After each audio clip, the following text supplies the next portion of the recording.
announced yesterday that Newcastle United had appointed a new director of football, and he's on the line now to tell us exactly what that involves and where he hopes to take the club over the next 3 years. Good evening, Joe Kinnear. Good evening, Andy. How are you? I'm good, very well, Joe. How are you? Yeah, I'm fine. OK, I suppose the obvious question is, Newcastle are yet to confirm your appointment. Why is that, Joe? Well, I only signed the contract last night. So, unless that's somebody speaking to Mike.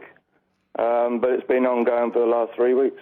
OK, well... Derek Lambesi was the director of football, and Derek's resigned, and the job came available. Since you made the announcement yesterday, the reaction from the majority of Newcastle fans has been one of negativity towards you. Why do you think that is, and are you surprised as well, Joe?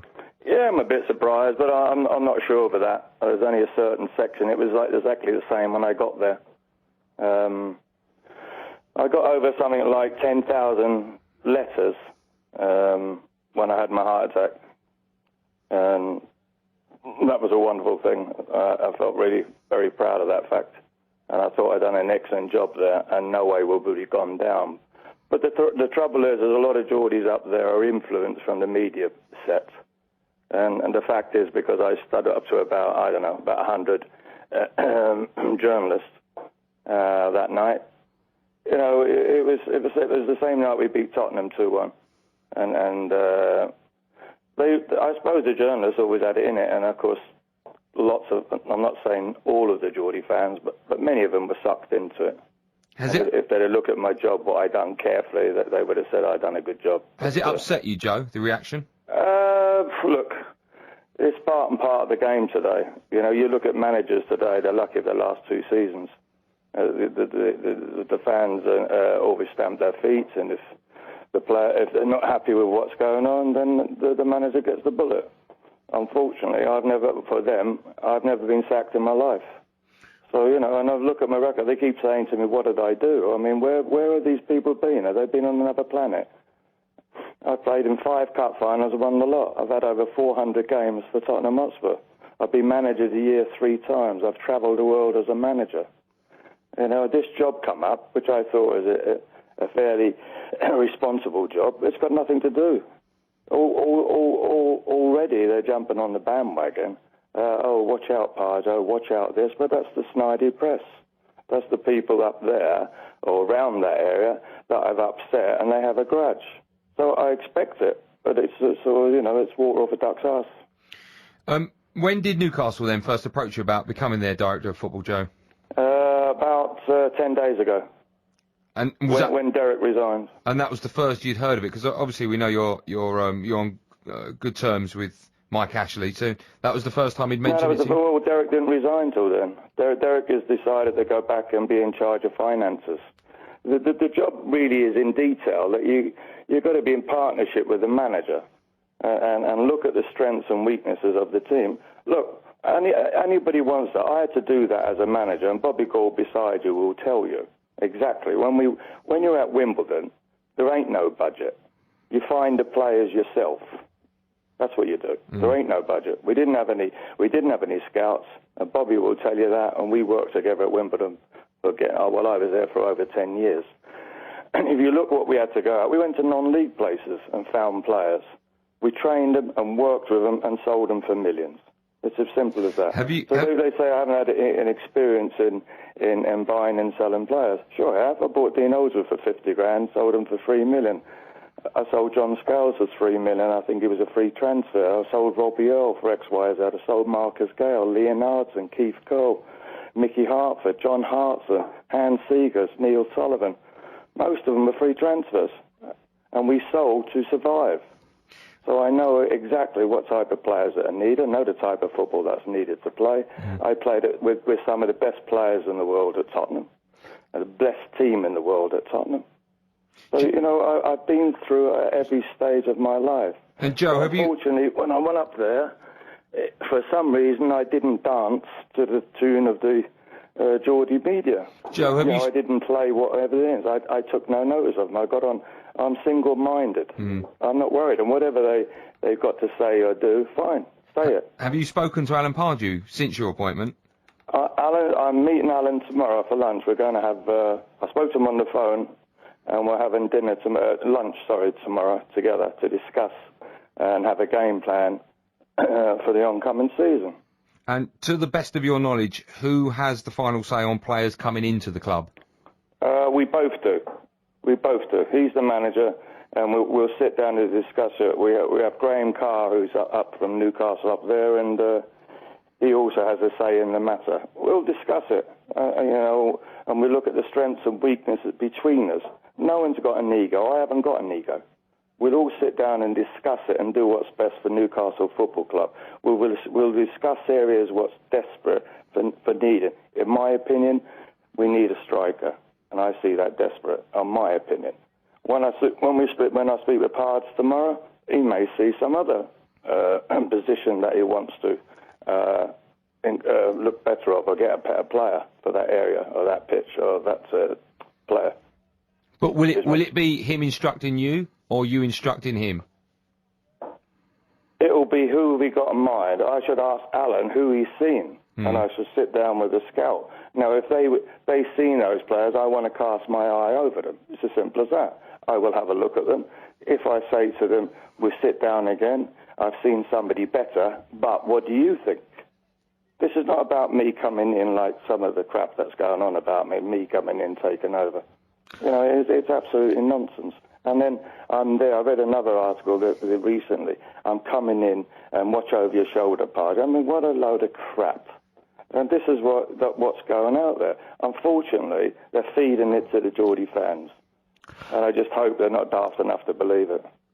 Joe, the interview that you had once with very limited English in it, do you regret that now, Joe, when you look back in your career? Not really, Bob. I meant it at the time because I was so fed up with them wanting me to dance a tune and dance to everything they want to say. I wasn't ready. I'm a football manager. I just want to get on with it. Look, Bob, I tell you something. I can remember it. We beat Tottenham that night 2-1. And the first questions I was asked, how do you feel about everybody in the ground chanting there's only Alan Shearer? And I don't think there was a person in the room that actually said, well done. I think they're all gutted because we won. And that's the way I see things. I'm not worried, really. Joe, have you seen much of Newcastle over the last season? Yes, sure. And you mentioned you think they need to strengthen up front. Is that the only area? Sorry? Is that the only area up front, having seen them over the last season, you think they need to strengthen? Magnificent midfield players, Toyota, Ben Afra, Yohan Kebab, Sissoko. They're very solid in that game. Up front, we've got, if you look of the goals tally last season, as far as I can remember, I think we lost our top goal scorer in Demba Ba when he went to Chelsea for 7.5 million or something like that. He was the top goal scorer, I think, with something about 13 goals. And then you had somebody like Cisse. I think he was the next goal scorer with 8. And then after that, there was a big drop then into midfield where I think 6 for Kabai and Hatton Ben Afri. He got 4, I think, and then Sissoko got 3, and, the total wasn't much neither, so I think we need a prolific goal scorer to come in there and assist Cisse, and I think that's one of the key areas. There might be other key areas. This is a side that I haven't had privilege to be with, but there's a lot of players still there that were there when I was there. Krul, I brought Krul there, the goalkeeper, and I think he's a terrific goalkeeper. Shola Amamovi is still there. Sammy is getting better and better, his young kid. Galtieres is still there. And, of course, a lot of other players are in. Tails is still there. Perch is still there. So Ryan Taylor's still there. So there's enough players there that I know. But, in my opinion, I still think we're short of quality players. And if we have to compete with the best in the Premiership, then we need to be stronger. Do you think Newcastle will continue to buy French players, or under you, are you going to try and explore a UK market more? I think we'll look at all the markets, to be honest. I've got nothing against anybody, as long as he's a decent player and he's a quality player. It doesn't matter where he comes from. If he fits the requirements that we're looking for, if he's the best right back that we've seen and he's better than what we got, it makes sense to go and buy him. Joe, Graham Carr did a super job with the French lads and everything. And has there been a designated certain amount of money that you will have to spend, or will you have to go to Mike Ashley between the three of you and sort out what actual money is on the table for you to spend and strengthen the Newcastle team? I think Michael's a very generous owner, and I think he's one of the best owners in the business to work for. And I don't think Mike will mind when we give him our business plan. When we see it, of course, it may mean that if we make a decision between the three of us that we have players that we need to move on, and they're not up to the Newcastle standard, then okay, we'll look at that. If they're £2 million or plus or something like that, we'll move that around. If 3 or 4 of them are going out, or maybe 5 of them are going out, and then we'll add that to the tally of what players that we're going to sell. We'll make money on certain players, we know that, but we will be getting the finance to come in and take other players. And if we spell it out to Mike that it's a serious situation where we do need a quality striker, then I'm pretty sure that he'll pay up. Okay, listen. He wants us to be successful, don't get me wrong. He wants us to do something. He wants us to be successful. He doesn't want us ever to be in the position that he's found us. We finished 5th 2 seasons ago, and now I think last season we were something like either 15th or 16th from the bottom. So, he doesn't want that. I think the year that we finished 5th, we had something like 65 points, something like that. And this year, this season just finished, we've gone down to 41 points. So there was a big deficit of 24 points missing. That's a big loss. So I want to sit down with everybody that was involved with it last season and find out the reasons why.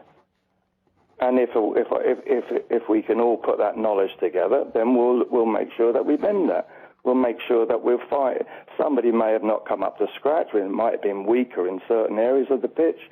We might have been struggling on things. But once we sit down and all meet together pre-season, then we get a game plan and get it going.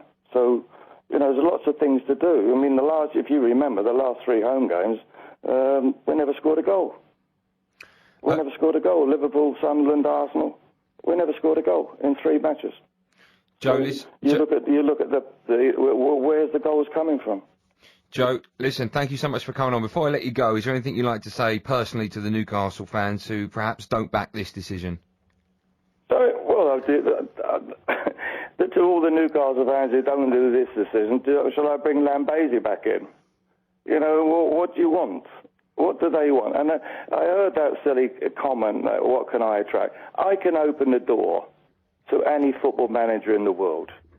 Anyone. That's the difference. I spend my whole life picking the phone talking to Alex Ferguson, week in, week out. What would you do? What would you do? What would you do? I can pick the phone up at any time of the day and speak to Arsene Wenger. I can pick the phone up and speak to any manager in the league. Any manager. In all divisions. So, I don't know what angle they've got. They want to sit down and argue with me. Some of them are just talking out the backside, a load of tosh. I'm not accepting it. It's as simple as that. I've certainly got more intelligence than them, that's for sure. Joe, listen, I know lots of people wanted a piece of you tonight. Thank you so much for choosing talkSPORT. Pleasure. Thanks for coming on, Joe. Thanks, Joe. Pleasure. Thank you. This is STR Skill School with talkSPORT at the Emirates. This is the pin shot. Oh! One more time.